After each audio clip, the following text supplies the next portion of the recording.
পর্যায় সারণীতে ভিন্ন ভিন্ন ব্লকের মৌলসমূহ নিয়ে আমরা দেখছিলাম, তার মধ্যে আমরা এস ব্লক মৌলসমূহ নিয়ে অলরেডি দেখেছি। তো আজকে আমরা যেটা দেখব সেটা হচ্ছে পি ব্লক মৌল। আর পি ব্লক মৌল বলতে আমরা বোঝাই যে সমস্ত মৌলের শেষ যে ইলেকট্রনটা আছে সেটা পি উপশক্তি স্তরে যদি প্রবেশ করে তাহলে তারাই হচ্ছে পি ব্লক মৌল। যেমন আমি তোমাদেরকে এখানে এক্সাম্পল দিচ্ছি। আমরা এখানে দেখতে পাচ্ছি গ্রুপ 13 থেকে শুরু করে গ্রুপ 18 পর্যন্ত যতগুলো মৌলিক পদার্থ আছে তারা সবাই হচ্ছে পি ব্লক মৌল হিসেবে কাজ করে। বাট ছোট্ট একটা এক্সেপশন আছে, সেটা হচ্ছে হিলিয়াম। কেননা হিলিয়ামের ইলেকট্রন বিন্যাস হচ্ছে 1s2, তার মানে এটা শেষ ইলেকট্রনটা এস উপশক্তি স্তরে প্রবেশ করে বলে হিলিয়ামটা হচ্ছে আমাদের এস ব্লক মৌল। তার মানে হিলিয়াম বাদে আমরা গ্রুপ 13 থেকে শুরু করে 18 পর্যন্ত যতগুলো মৌলিক পদার্থ পাবো তারা সবাই হচ্ছে পি ব্লক মৌল।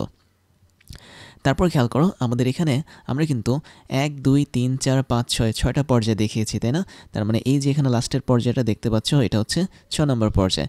তার মানে এই জায়গাটা তো অবশ্যই আরেকটা পর্যায় আছে, সেটা সপ্তম পর্যায়। এবং সপ্তম পর্যায়ের মধ্যেও কিন্তু আমাদের এই গ্রুপ 13 থেকে শুরু করে গ্রুপ 18 পর্যন্ত প্রত্যেকটা গ্রুপের জন্য একটা একটা করে মৌলিক পদার্থ বসবে। তার মানে আমি যদি তোমাদেরকে একটু বলি, আমাদের এখানে থিলিয়ামের নিচে একটা মৌলিক পদার্থ বসবে, লিডের নিচে একটা বসবে, বিসমাথের নিচে একটা বসবে, পোলোনিয়ামের নিচে একটা বসবে, অ্যাস্টেটাইনের নিচে একটা বসবে এবং র্যাডনের নিচে আরেকটা মৌলিক পদার্থ বসবে। তো টোটাল যদি মৌলিক পদার্থ আমি হিসাব করি তাহলে তুমি দেখতে পাচ্ছ আমাদের এখানে আছে গ্রুপ কয়টা, 1 2 3 4 5 6টা। আর এখানে পর্যায় আছে কয়টা, হিলিয়াম বাদ দিয়ে 6টা পর্যায় আছে। তার মানে 6-এর সাথে তুমি যদি 6 গুণ করো তুমি পাবে টোটাল 36। তার মানে পর্যায় সারণীতে টোটাল 118টা মৌলিক পদার্থের মধ্যে 36টা মৌলিক পদার্থ হচ্ছে পি ব্লক মৌল। এখন একটা মৌলিক পদার্থ পি ব্লক মৌল যে হবে এটা আমরা কিভাবে চিনব? আমরা খুব সুন্দরভাবে ইলেকট্রোবিন্যাস দেখে বুঝতে পারবো সেটা পি ব্লক মৌল। কেননা পি ব্লক মৌলের ইলেকট্রোবিন্যাস অনেক ধরনের হয়, তার মধ্যে একটা জিনিস ফিক্সড থাকে, সেটা হচ্ছে NS2। তারপরে যেটা হয় সেটা হচ্ছে NP1 থেকে শুরু করে 6। তার মানে NP1 হতে পারে, NP2 হতে পারে, NP3 হতে পারে, এভাবে করতে করতে NP6 পর্যন্ত যে কোনো একটা সংখ্যা এখানে বসতে পারে। যেমন আমি তোমাদেরকে একটা এক্সাম্পল দিই, আমি এখানে বোরনের কথা ধরি। আমি যদি বোরনের ইলেকট্রোবিন্যাসটা লিখি একটু দেখো, তাহলে বোরনের পারমাণবিক সংখ্যা হচ্ছে 5 আর এই ইলেকট্রোবিন্যাসটা হবে 1s2 2s2 2p1। তাহলে দেখতে পাচ্ছি একদম শেষ পর্যায়ে বা দ্বিতীয় কক্ষপথে 2s2 2p1 রয়েছে, তাই এটা হচ্ছে আমাদের একদম ফর্মুলার সাথে মিলে গেছে বলে বোরন হচ্ছে একটা পি ব্লক মৌল। তারপর আমি ক্লোরিনের এক্সাম্পলটা দিতে পারি। ক্লোরিনটার পারমাণবিক সংখ্যা হচ্ছে 17 আর ইলেকট্রোবিন্যাস যদি আমি লিখি এটা হবে 1s2 2s2 2p6 3s2 3p5। এবং তুমি দেখো একদম লাস্ট যে কক্ষপথ সেখানেও কিন্তু ইলেকট্রোবিন্যাসের যেই ফরম্যাটটা এটা সরাসরি ম্যাচ করেছে আমাদের ইলেকট্রোবিন্যাসের ফর্মুলা অনুসারে। তার মানে ক্লোরিনটা হচ্ছে একটা পি ব্লক মৌলিক পদার্থ। তারপরে তোমরা আরেকটা বিষয় খেয়াল করছো যে পি ব্লক মৌলসমূহের মধ্যে অনেকগুলো গ্রুপ আছে এবং প্রত্যেকটা মৌলিক পদার্থ কিন্তু একই ধরনের বৈশিষ্ট্যযুক্ত না। তার মানে পি ব্লক মৌলগুলো হচ্ছে এমন একটা জাতি বা এমন একটা গ্রুপ যার মধ্যে একই সাথে 3 ধরনের মৌলিক পদার্থ থাকে। একটা হচ্ছে ধাতু, একটা হচ্ছে অধাতু, একটা হচ্ছে উপধাতু। যেমন আমি তোমাদেরকে একটু দেখাই, আমরা এখানে যে আয়োডিনটাকে দেখতে পাচ্ছি এই আয়োডিনটা কিন্তু একটা কঠিন পদার্থ, তাই না? আবার আমরা এখানে যে ক্লোরিনটা দেখতে পাচ্ছি এটা কিন্তু গ্যাসীয় পদার্থ। আবার আমরা এখানে যে ব্রোমিনটা দেখতে পাচ্ছি সেটা হচ্ছে তরল পদার্থ। তার মানে এখানে একই সাথে কিন্তু পদার্থের 3টা স্টেট বা 3টা অবস্থা বিদ্যমান। ক্লোরিন তরল না, ক্লোরিন হচ্ছে গ্যাস, ব্রোমিন তরল এবং আয়োডিন হচ্ছে কঠিন। তারপরে ধাতু আর অধাতুর বিষয় যেহেতু চলে এসেছে, তুমি এখানে দেখতে পাচ্ছ অ্যালুমিনিয়াম, এটা কিন্তু ধাতু হিসেবে কাজ করে। বাট আমি যদি তোমাদেরকে ক্লোরিনের কথা বলি, ক্লোরিন কিন্তু তখন একটা অধাতু হিসেবে কাজ করবে। তার মানে একটা বিষয় স্পষ্ট যে 13 নম্বর যে গ্রুপটা আছে এই গ্রুপের মধ্যে আমরা মোটামুটি সবাইকে ধাতব ধর্ম বিশিষ্ট দেখতে পাচ্ছি। আবার 17 নম্বর যে গ্রুপটা আছে তাদের সবাই কিন্তু অধাতু হিসেবে কাজ করে। আর নিষ্ক্রিয় গ্যাসগুলো কিন্তু একটা গ্যাস, তার মানে এরা সবাই কি অধাতু। তাহলে এখান থেকে একটা বিষয় ক্লিয়ার, আমি যদি 13 নম্বর গ্রুপ থেকে যাত্রা শুরু করে একদম 18 নম্বর গ্রুপ পর্যন্ত যাই তাহলে প্রতি মুহূর্তে আমাদের ধাতব ধর্মটা কমে যাবে এবং অধাতুর যে ধর্মটা সেটা বেড়ে যাবে। তারপরে আমাদের পি ব্লক মৌলসমূহের মধ্যে একটা কমন বৈশিষ্ট্য হচ্ছে কি, তাদের মধ্যে কিন্তু নিষ্ক্রিয় গ্যাসের অবস্থান রয়েছে। হিলিয়াম বাদে নিয়ন থেকে শুরু করে একদম র্যাটন পর্যন্ত যতগুলো নিষ্ক্রিয় গ্যাস এরা সবাই কিন্তু পি ব্লক মৌলের সদস্য। এবং আমরা এখানে 2টা গ্রুপকে একটু চিহ্নিত করব যাদের প্রত্যেকটা উপাদানই আসলে অধাতু হিসেবে কাজ করে। যেমন 16 নম্বর গ্রুপ এদেরকে বলা হয় চ্যালকোজেন, 17 নম্বর গ্রুপ এদেরকে বলা হয় হ্যালোজেন। তো এই 16 আর 17 নম্বর গ্রুপের মধ্যে যতগুলো মৌলিক পদার্থ আছে এরা কেউই কিন্তু ধাতু না, এরা সবাই মোটামুটি অধাতু হিসেবে কাজ করে। এবং 15, 14, 13-র মধ্যে যারা আছে তাদের মধ্যে অধাতুর পরিমাণ নাই বললেই চলে, ধাতু এবং উপধাতুর পরিমাণ মোটামুটি লেভেলে আছে। তারপর আমি তোমাদেরকে একটা কালার কোড দেখাবো, খেয়াল করে দেখো আমাদের এখানে একটা সুন্দর কালার কোড দেওয়া। এখানে অ্যাশ কালারের যে কোডটা দেওয়া সেটা হচ্ছে মেটালস বা ধাতু। তাহলে দেখতে পাচ্ছি আমাদের এখানে aluminium, gallium, indium, থেলিয়াম, tin, lead, তারপর হচ্ছে বিসমাথ, পোলোনিয়াম, এরা সবাই হচ্ছে কি ধাতু। আবার এখানে তুমি গ্রিন কালারের একটা কোড দেখতে পাচ্ছ, সেটা হচ্ছে মেটালয়েডস। মেটালয়েডস মানে হচ্ছে উপধাতু। দ্যাট মিনস আমরা এখানে বিসমাথ না, বোরন দেখতে পাচ্ছি, সিলিকন দেখতে পাচ্ছি, তারপর জার্মেনিয়াম দেখতে পাচ্ছি। এরা আসলে উপধাতু হিসেবে কাজ করে। আর উপধাতুর পরিচয় হচ্ছে তাদের মধ্যে ধাতুর বৈশিষ্ট্য যেমন থাকে, আবার অধাতুর বৈশিষ্ট্য থাকে। এবং ফাইনালি তুমি এখানে নন মেটালস দেখতে পাচ্ছ বা অধাতু দেখতে পাচ্ছ, যেমন carbon, nitrogen, oxygen, fluorine, phosphorus, sulphur, chlorine, তারপর হচ্ছে সেলেনিয়াম, ব্রোমিন, আয়োডিন, এরা সবাই হচ্ছে অধাতু। তার মানে তারা কখনোই মেটাল হিসেবে বা ধাতু হিসেবে কাজ করে না। পাশাপাশি আমরা এখানে নিষ্ক্রিয় গ্যাসও দেখতে পাচ্ছি অনেকগুলো, এরাও কিন্তু অধাতু হিসেবে কাজ করে। তার মানে পি ব্লক মৌলসমূহ আসলে অনেক ধরনের ভ্যারাইটিস বা ভিন্ন ভিন্ন বৈশিষ্ট্য নিয়ে গঠিত, যার মধ্যে ধাতু থাকে, অধাতু থাকে এবং উপধাতু বিদ্যমান। একই সাথে তাদের মধ্যে সলিড, লিকুইড, গ্যাস তিনোটা অবস্থায় বিরাজ করে। এবার আমি তোমাদেরকে প্রত্যেকটা গ্রুপের জন্য আলাদা আলাদা ইলেকট্রোবিন্যাস দেখাচ্ছি। যেমন একদম প্রথমে যে গ্রুপটা আছে, দ্যাট মিনস 13 নম্বর গ্রুপ, এই গ্রুপের মৌলসমূহের লাস্টের যে ইলেকট্রোবিন্যাস তার গঠনটা হচ্ছে NS2NP1। তারপরে 14 নম্বর গ্রুপের জন্য NS2NP2, তার মানে পি এর উপর ইলেকট্রনটা একটা একটা করে বাড়াবে। 15 নম্বর গ্রুপের জন্য আমরা বলতে পারি NS2NP3, 16 নম্বর গ্রুপের জন্য NS2NP4 এবং 17 নম্বর গ্রুপের জন্য NS2NP5। এবং ফাইনালি আমরা 18 নম্বর যে গ্রুপটা দেখতে পাচ্ছি নিষ্ক্রিয় গ্যাসের, তাদের জন্য কিন্তু ইলেকট্রোবিন্যাসটা অনেকটা একই রকম, NS2NP6। তাহলে NS2NP1 থেকে শুরু করে NS2NP6 পর্যন্ত আমরা টোটাল এখানে 1 2 3 4 5 6 6টা গ্রুপ পাচ্ছি এবং প্রত্যেকটা গ্রুপই কিন্তু পি ব্লক মৌলসমূহ নিয়ে গঠিত। আবার আরেকটা দারুণ বিষয় খেয়াল করো, আমাদের এখানে হিলিয়ামটা কিন্তু প্রথম পর্যায়ে রয়েছে, তাই না? আর নিয়নটা কি দ্বিতীয় পর্যায়ে রয়েছে। তাই নিয়ন থেকে যাত্রা শুরু করে আমরা একদম 7ম পর্যায় পর্যন্ত যতগুলো পর্যায় পাচ্ছি, প্রত্যেকটা পর্যায়ের মধ্যে কিন্তু পি ব্লক মৌলিক পদার্থ বসে আছে। তাহলে আমি এখানে একটা রেঞ্জ লিখতে পারি, সেটা হচ্ছে আমাদের এখানে পি ব্লক মৌলিক পদার্থগুলো যে পর্যায়গুলো দখল করে আছে, সে পর্যায়ের শুরুটা হয়েছে দ্বিতীয় পর্যায় থেকে, দ্যাট মিনস সেকেন্ড পিরিয়ড থেকে, এবং শেষটা হয়েছে আমাদের 7ম পিরিয়ড পর্যন্ত। তার মানে পর্যায় সারণীর প্রত্যেকটা পর্যায়ের মধ্যে কিন্তু পি ব্লক মৌলিক পদার্থ নেই, কেবলমাত্র দ্বিতীয় পর্যায় থেকে শুরু করে 7 নম্বর পর্যায়ের মধ্যেই পি ব্লক মৌলিক পদার্থগুলো অবস্থান করছে।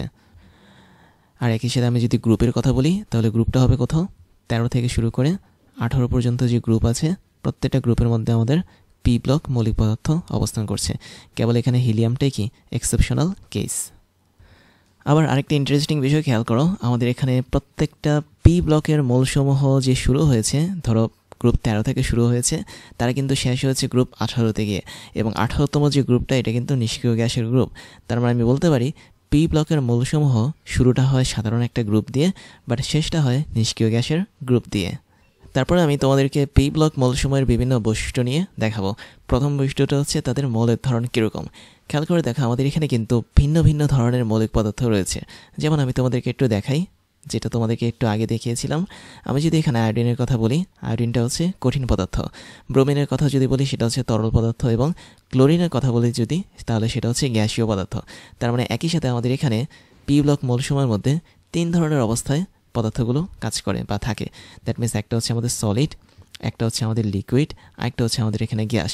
তার মানে পদার্থের যে 3টা অবস্থা, সেই 3টা অবস্থাতেই কিন্তু আমাদের পি ব্লকের মৌলসমূহ থাকতে পারে নির্দিষ্ট কক্ষ তাপমাত্রায়। তারপর আরেকটা বিষয় হচ্ছে, খেয়াল করো, আমরা এখানে 3 ধরনের ভিন্ন ভিন্ন পদার্থ দেখতে পাচ্ছি। একটা হচ্ছে মেটাল বা ধাতু, একটা হচ্ছে মেটালয়েড বা উপধাতু, একটা হচ্ছে নন মেটাল বা অধাতু।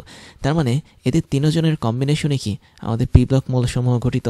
এবং এদের ক্ষেত্রে তোমাকে যদি একটু দেখাই, তুমি এখানে গ্রুপ ভিত্তিক একটা বৈশিষ্ট্য দেখতে পাবে এবং পর্যায়ভিত্তিক একটা বৈশিষ্ট্য দেখতে পাবে। গ্রুপ ভিত্তিক বৈশিষ্ট্যটা হচ্ছে কীরকম, যেমন আমি তোমাকে 13 নম্বর গ্রুপের কথা বলি। 13 নম্বর গ্রুপটা শুরু হয়েছে বোরন দিয়ে, যেটা একটা উপধাতু। এবং 13 নম্বর গ্রুপের বাকি যে 4টা মৌলিক পদার্থ আছে, অ্যালুমিনিয়াম, গ্যালিয়াম, ইন্ডিয়াম, তারপর হচ্ছে থেলিয়াম, এরা সবাই কিন্তু ধাতু বা মেটাল হিসেবে কাজ করে। তার মানে আমাদের স্টার্টটা হচ্ছে উপধাতু দিয়ে, শেষটা হচ্ছে ধাতু দিয়ে। 14 নম্বর যে গ্রুপটা, সেটার স্টার্টিং হচ্ছে অধাতু দিয়ে, মাঝখানে 2টা উপধাতু রয়েছে এবং লাস্টে 2টা ধাতু রয়েছে। 15 নম্বর গ্রুপও সেম অবস্থা, শুরুটা হয়েছে একটা না দুইটা অধাতু দিয়ে, মাঝখানে রয়েছে আরও দুইটা উপধাতু এবং লাস্টটা হচ্ছে আমাদের একটা ধাতুর মাধ্যমে। 16 নম্বর গ্রুপের প্রথম তিনটাই হচ্ছে অধাতু, তারপরেরটা হচ্ছে উপধাতু, লাস্টেরটা হচ্ছে ধাতু। তার মানে এই বৈশিষ্ট্যগুলো দেখে আমরা কি বলতে পারি? আমরা বলতে পারি আমাদের এখানে কোনো একটা পর্যায় না একটা গ্রুপ বরাবর সবচেয়ে উপরের দিকে থাকে হচ্ছে আমাদের মেটালয়েড অথবা নন মেটাল, আর নিচের দিকে থাকে হচ্ছে মেটাল। মেটাল মানে হচ্ছে কি ধাতু, তাহলে নিচের দিকে মেটাল থাকছে আর উপরের দিকে থাকছে হচ্ছে নন মেটাল বা মেটালয়েড। এটা আসলে কি নির্দেশ করে? এটা নির্দেশ করে পি ব্লকের মৌলসমূহের মধ্যে আমি যদি উপর থেকে নিচের দিকে যাই তাহলে আমাদের ধাতব ধর্মটা বাড়তে থাকবে, অথবা আমি যদি নিচ থেকে উপরের দিকে যাই তাহলে আমাদের অধাতব ধর্ম যেটা আছে সেটা বাড়তে থাকবে। অনেকটা একই রকম কেস কাজ করে প্রত্যেকটা পর্যায়ের মধ্যে।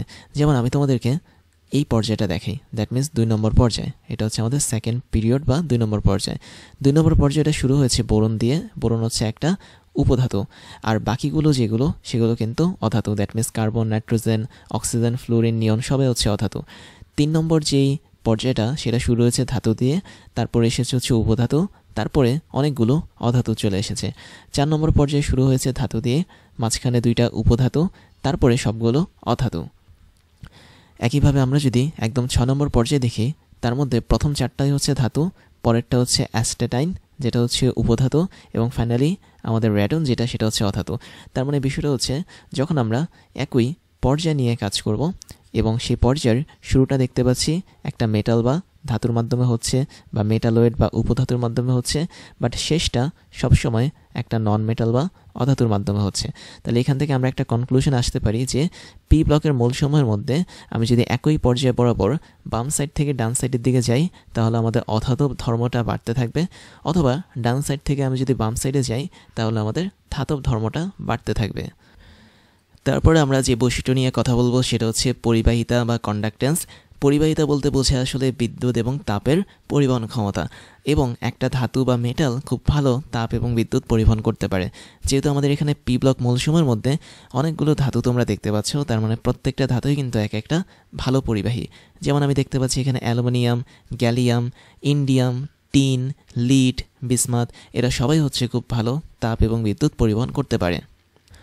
ধাতুর ঠিক বিপরীত বৈশিষ্ট্য হচ্ছে অধাতুর, যেমন carbon, nitrogen, oxygen, fluorine, chlorine, এরা হচ্ছে অধাতু।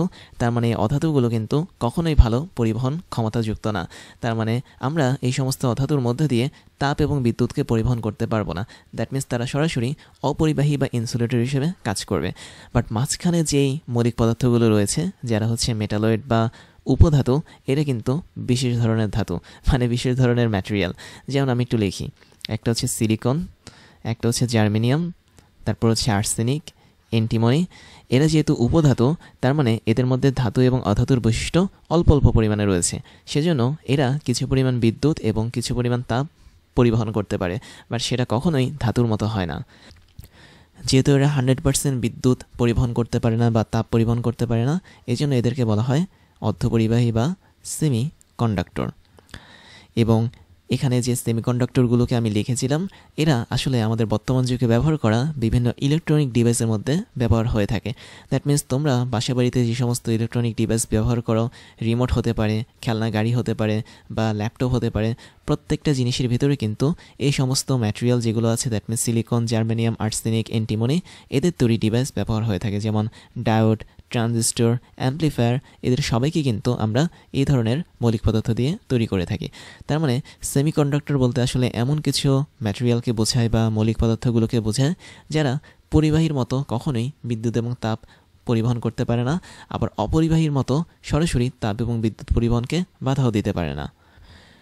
তারপরে যে বিষয়টা আছে সেটা হচ্ছে যোজনী বা ভ্যালেন্সি।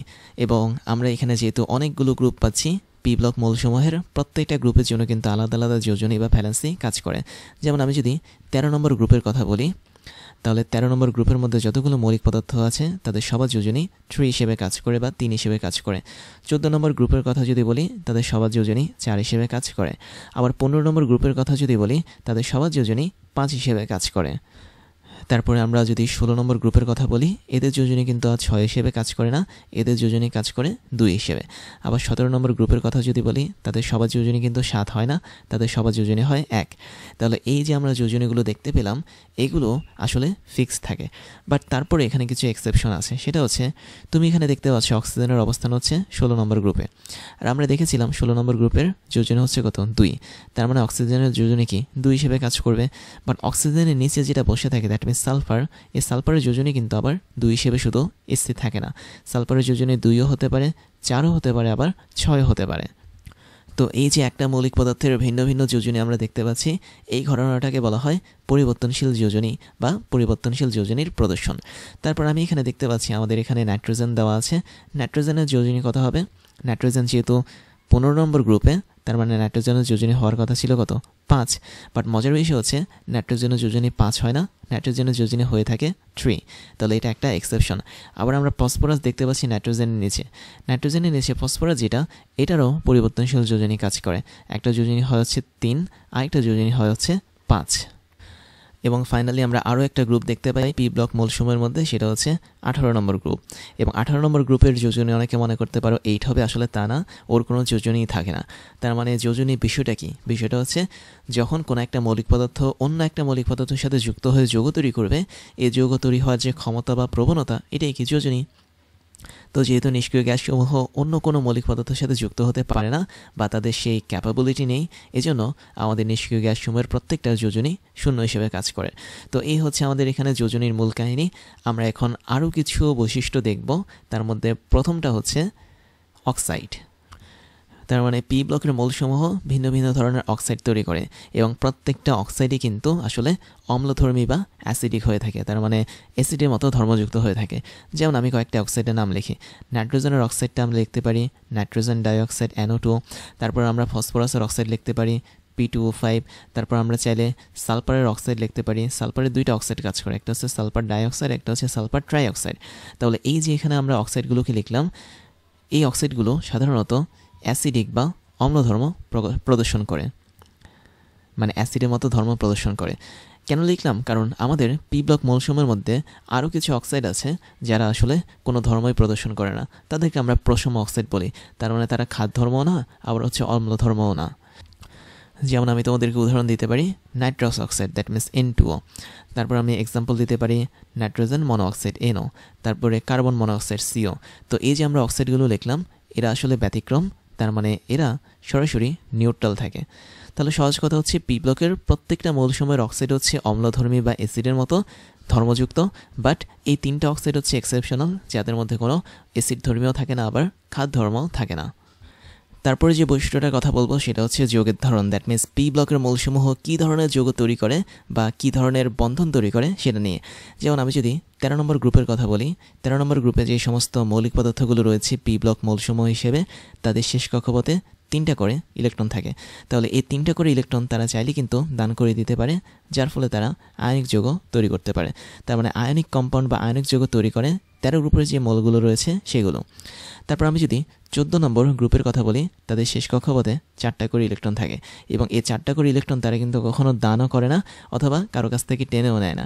দ্যাট মিনস তাদের অষ্টক পূরণের জন্য কিন্তু আরও 4টা ইলেকট্রন দরকার, বাট তারা এটা না করে তারা ইলেকট্রনগুলোকে শেয়ার করে।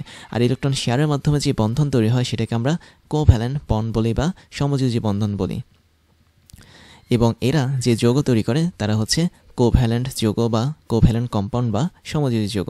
তার মানে গ্রুপ 13 আয়নিক যৌগ তৈরি করে, গ্রুপ 14 মৌলসমূহ সমযোজী যৌগ তৈরি করে। আবার গ্রুপ 15 দিকে যদি তাকাই, তাদেরও শেষ কক্ষপথে কিন্তু ইলেকট্রন আছে কয়টা? 5টা করে ইলেকট্রন আছে, তাই না? তার মানে তাদের আরও 3টা ইলেকট্রন দরকার অষ্টক পূরণের জন্য। তো কিছু কিছু মৌলিক পদার্থ আছে গ্রুপ 15তে যারা সত্যিকার অর্থেই এই 3টে ইলেকট্রন গ্রহণ করে এবং আয়নিক যৌগ গঠন করে, বাট বাকি যারা আছে তারা আসলে কোভ্যালেন্ট যৌগ বা সমযোজী যৌগ তৈরি করে। তার মানে গ্রুপ 15তে আমাদের কোভ্যালেন্ট যৌগ বা সমযোজী যৌগ তৈরি করার প্রবণতা বেশি, আয়নিক যৌগ তৈরি করার প্রবণতাটা কম। তারপরে গ্রুপ 16 যারা আছে, গ্রুপ 16-এর সবশেষের কক্ষপথে ইলেকট্রন আছে 6টা, তার মানে তাদের কিন্তু আর 2টা ইলেকট্রন গ্রহণ করতে হবে অষ্টক ফিল আপের জন্য। তাই তারা চাইলে এই 2টা ইলেকট্রন গ্রহণ করে আয়নিক যৌগ তৈরি করতে পারে, অথবা তারা চাইলে সমযোজী যৌগ তৈরি করতে পারে। আবার গ্রুপ 17 দিকে যদি তাকাই, তাদের শেষ কক্ষপথে ইলেকট্রন আছে 7টা, তার মানে তাদের একটা মাত্র ইলেকট্রন দরকার, যেটা গ্রহণ করে তারা অষ্টক ফিল আপ করতে পারবে। এবং তারা তাই করে। দ্যাট মিনস গ্রুপ 17 যারা আছে তারা মোটামুটি সবাই আয়নিক যৌগ তৈরি করে একটা ইলেকট্রন গ্রহণ করার মাধ্যমে। তার মানে তুমি দেখতে পাচ্ছ অলরেডি আমাদের এখানে কিন্তু আয়নিক যৌগ এবং সমযোজী যৌগ 2 ধরনের যৌগই কিন্তু তৈরি করতে পারে পি ব্লকের মৌলসমূহ। বাট তারপরও আমরা যেটা বলে থাকি সেটা হচ্ছে ম্যাজরিটি অফ দ্য পি ব্লক মোল, অথবা বলা যায় বেশিরভাগ পি ব্লক মোল সমযোজী বন্ধন বা সমযোজী যৌগ তৈরি করে। আয়নিক যৌগ খুব কমই তারা তৈরি করে। তারপরে যে বৈশিষ্ট্যটা দেখব সেটা হচ্ছে পারমাণবিক ব্যাসার্ধ বা অ্যাটমিক রেডিয়াস নিয়ে। খেয়াল করে দেখো, আমাদের এখানে গ্রুপ এবং পর্যায়ভিত্তিক অনুসারে পারমাণবিক ব্যাসার্ধ পরিবর্তন হয়। তো আমি যদি তোমাকে প্রত্যেকটা গ্রুপের দিকে একটু নজর দিতে বলি, তাহলে দেখতে পাচ্ছ প্রথম গ্রুপ, দ্যাট মিনস 13 নম্বর গ্রুপে প্রথম উপাদান হচ্ছে বোরন। এবং বোরনের মধ্যে কেবলমাত্র আমরা জানি 2টা শক্তিস্তর থাকে। অ্যালুমিনিয়ামের মধ্যে 3টা শক্তিস্তর থাকে, গ্যালিয়ামের মধ্যে 4টা থাকে, ইন্ডিয়ামের মধ্যে 5টা থাকে এবং থেলিয়ামের মধ্যে 6টা থাকে। অর্থাৎ যে মৌলিক পদার্থটা যেই স্তরের মধ্যে বা যেই পর্যায়ের মধ্যে অবস্থিত, তার স্তর সংখ্যা বা বলা যায় তার প্রধান কোয়ান্টাম সংখ্যা তা। তাহলে আমরা যদি উপর থেকে নিচের দিকে যাই, তাহলে অবশ্যই আমাদের পারমাণবিক ব্যাসার্ধটা বাড়তে থাকবে বা পরমাণুর সাইজটা বড় হতে থাকবে। তাহলে সবসময় মনে রাখবে, যখন আমরা একই গ্রুপ বরাবর উপর থেকে নিচের দিকে যাব, তখন আমাদের পারমাণবিক ব্যাসার্ধটা বাড়বে এবং উপরের দিকে পারমাণবিক ব্যাসার্ধটা স্মল থাকবে বা ছোট থাকবে। তাহলে আমরা বলতে পারি এখানে আমাদের যে বোরনটা আছে, বোরনের পারমাণবিক ব্যাসার্ধ অ্যালুমিনিয়ামের চেয়ে কম। আবার অ্যালুমিনিয়ামের পারমাণবিক ব্যাসার্ধ গ্যালিয়ামের চেয়ে কম, গ্যালিয়ামেরটা ইন্ডিয়ামের চেয়ে কম, ইন্ডিয়ামেরটা আবার থেলিয়ামের চেয়ে কম। এভাবে প্রত্যেকটা গ্রুপ ওয়াইজ আমরা যদি দেখি, তাহলে সবার নিচে যে মৌলিক পদার্থটা বসে আছে তার সাইজটা হচ্ছে সবচেয়ে বড়, এবং সবার উপরে যেটা বসে আছে তার সাইজটা সবচেয়ে ছোট। এখন আমরা যদি গ্রুপ বাদ দিয়ে একই পর্যায়ে বরাবর যাই, তাহলে দেখো কি হয়। আমরা যে কোনো একটা পর্যায়ে সিলেক্ট করি। ধরো আমরা এখানে 2 নম্বর পর্যায়ে সিলেক্ট করি, তাহলে 2 নম্বর পর্যায়ে বা পিরিয়ড যেটাই বলি না কেন, সেখানে দেখতে পাচ্ছি বোরন দিয়ে শুরু এবং শেষটা হচ্ছে আমাদের নিয়ন দিয়ে। তো একই পর্যায়ে বরাবর যাওয়ার সময় আমাদের একদম শুরুতে যে মৌলিক পদার্থটা থাকে তার সাইজটা থাকে বড়, তার মানে তার ব্যাসার্ধটা বড় থাকে। আর আস্তে আস্তে তার ব্যাসার্ধটা ছোট হতে থাকে, যেমন নিয়নের ব্যাসার্ধটা এখানে সবচেয়ে ছোট।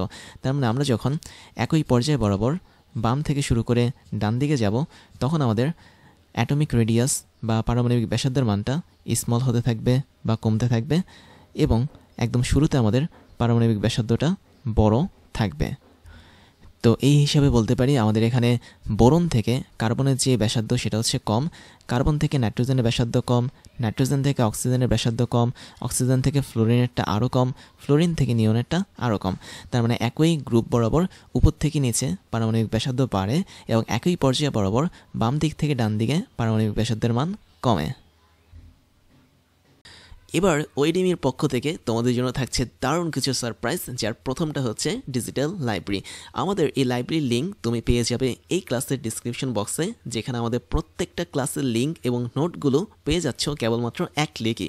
তুমি তোমার পছন্দের মতো যে কোনো সাবজেক্টের ক্লাস করতে পারবে এই লাইব্রেরি থেকে, যে কোনো ক্লাসের নোট তুমি ডাউনলোড করতে পারবে দেশের অন্যতম এই বড় ডিজিটাল লাইব্রেরি থেকে।